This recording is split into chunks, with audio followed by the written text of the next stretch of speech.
Bonjour et bienvenue à la formation proposée par Haddock Learning qui a pour sujet de connecter les données émanant du logiciel DIA Client de l'éditeur ACD à l'application de business intelligence Microsoft Power BI.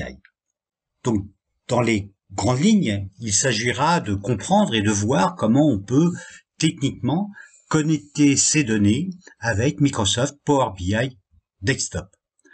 Ensuite, évidemment, nous aborderons le modèle de données d'ACD client, c'est-à-dire d'identifier les tables qui nous sont nécessaires pour réaliser ce rapport. Ensuite, nous aborderons la création de pages du rapport.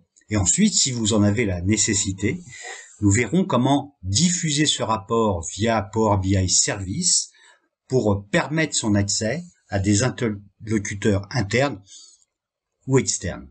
Présentation ici du sommaire, donc vous retrouverez en jaune M pour menu les grandes étapes que nous allons mettre en place, que nous allons suivre, et chacune de ces étapes, chacun de ces menus se subdivise en séquences. Donc nous retrouvons les grandes étapes. Menu 1, connecter l'outil ACD client à Power BI.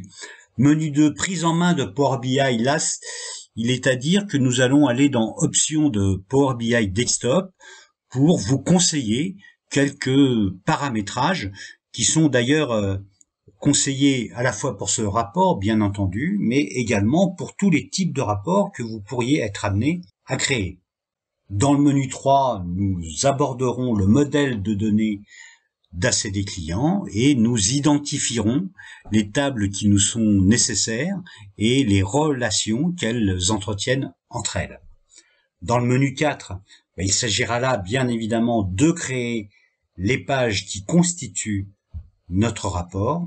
Et dans le menu 5, si tel est votre besoin, le partage et la publication du tableau de bord du rapport plus précisément, via Power BI Service pour le diffuser en direction des acteurs qui pourraient être intéressés à consulter ce rapport. La présentation générale de la formation et ses objectifs. Donc, comme on le voit ici, il s'agit bien de partir de l'application DIA Client et de transformer, d'intégrer les données qui sous-tendent cette application pour arriver à la réalisation, à l'élaboration d'un rapport Power BI.